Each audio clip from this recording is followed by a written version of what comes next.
Hey everyone, welcome back to the channel. I'm Scout, Professional Dungeon Master, and I've been running a new campaign called The End is Nigh, where every player created the villain that they wanted to defeat, and I placed them into the world and let them loose. In my last video, I gave an update on who the players are and who their villains that they created are, and how they all tie together into their backstory. Well, now we've had a few sessions, and I wanted to tell you what's happened, because a lot has happened. Before we jump into the next section of the video, I wanted to introduce you all to an amazing father-son duo that go by the Homie and the Dude. They are really great people who have been making D&D content for many years. Right now, they're starting a Kickstarter called The Scorched Basin.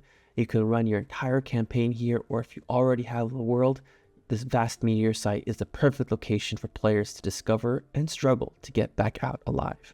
You can interact or join with 5 unique different tribes, encounter creatures and plants unlike anything you've ever seen before, and you can even discover awesome player options that they've included in this setting guide.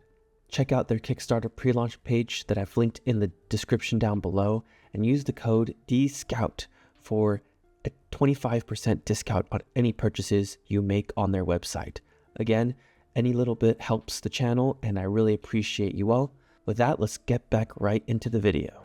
First, the party found themselves in the capital, which is the last bastion of human society, where they were losing the war, but finally the hero party were able to defeat the Queen of Death, seal her away, but the capital is like the last big city left in the continent. So this is their home base, and the Archwizard, who is helping run the city with the noble family, has decided to invite all the adventurers left and give them guidance on how to find and eradicate whatever evil is left in the world, now that they are able to kill any creature once and for all, because demons don't get resurrected back to their normal plane because that's been cut off. So once you kill a demon, they're gone for good. When you kill a lich, as you get rid of their phylacteries, they're gone for good.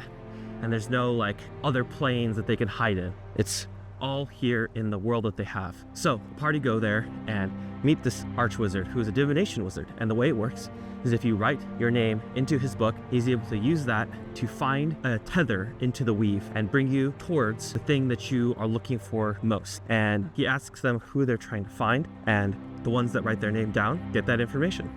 Everyone in the party, besides one, Seraphim, who doesn't really trust it, write their name down and they get leads on where to go. One of the leads leads to the north, one to the east, and one to the south. This party decides to head north to follow on a lead for Velmarin the Lich, and discover that there's an old wizard's tower that fell during the war, and there's some undead that's been showing up around town nearby. The party decides to investigate, and they find out that there is a underground basement and a phylactery that is reserved inside of this underground basement of the old wizard's tower. They discover there, though, that there's a necromancer that is trying to harvest to this phylactery.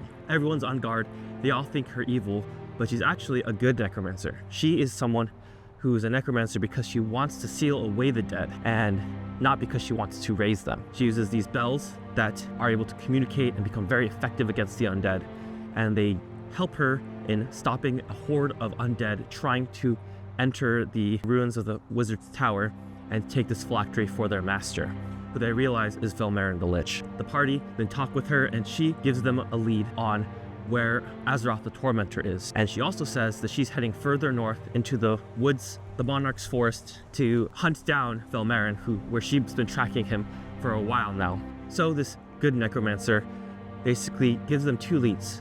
One, that Velmarin the Lich is further up north in the Monarch's Forest, and also she has a compass that can lead the owner towards what they're seeking for the most, and uses this necromancy magic in order to tie Seraphim's soul to this compass, leading her towards Azeroth the Tormentor. This is now like a lot more specific rather than the generic stuff that the Archwizard was giving them. And so she gives it to them in exchange for letting her take the phylactery, and tells them that they have 2 weeks before the tether breaks down. So the party, wanting to make use of that time, decide to leave her to handle Velmarin as they head south. On their way there, they head to the Academy Tower, which is the lead that Romelio got about finding his daughter, and Belmore, this demigod who's causing a bunch of chaos in the magic realm. Things tie together, and they investigate this destroyed, time-frozen academy, and they discover that Romelio's daughter, Ruelia, had been investigating, and she was not prepared for encountering one of Belmore's servants, who was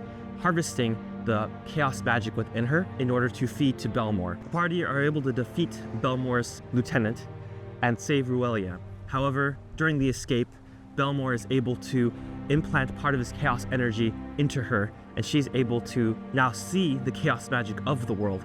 However, Belmore can also now see through her eyes. Seraphine offers to gouge out her eyes to stop this from continuing.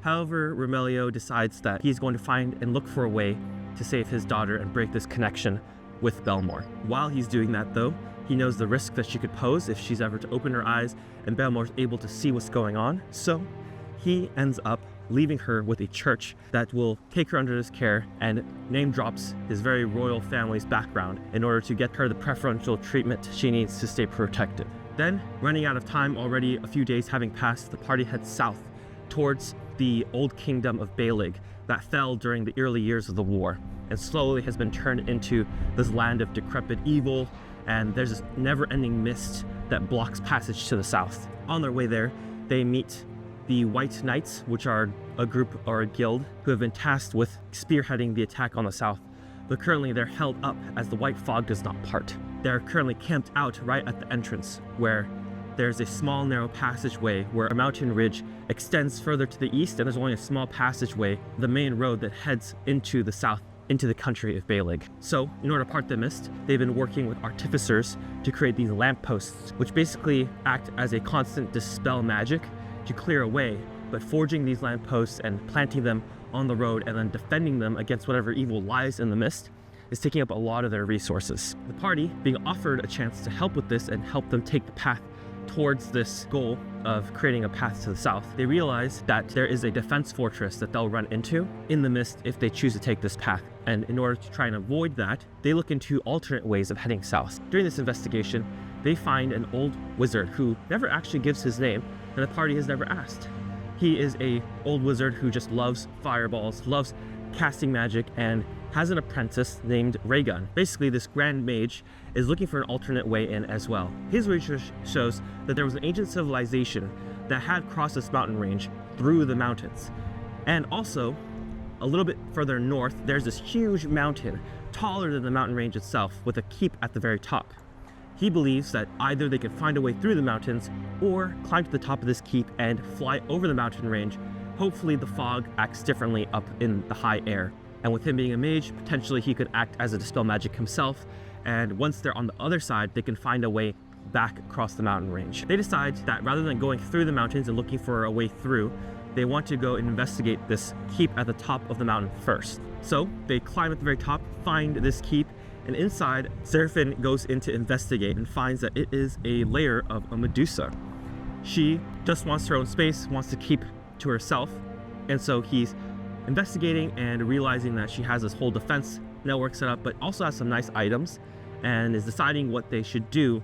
But while he's investigating, the party gets impatient, and they decide to confront this Medusa and talk to her. Yui is able to touch on some of her motivations, like her beauty, and also the fact that she does not want to be disturbed at her keep. So she asks for an alternate way through the mountains. She has any information on it so that they can route all the adventurers through the mountains, because if she doesn't, eventually people are going to look at this keep as a potential defense fortress or something else, and her peace would be disturbed. So the Medusa, taking a liking to Yui, gives them intel on a potential passageway that was used to cross the mountains.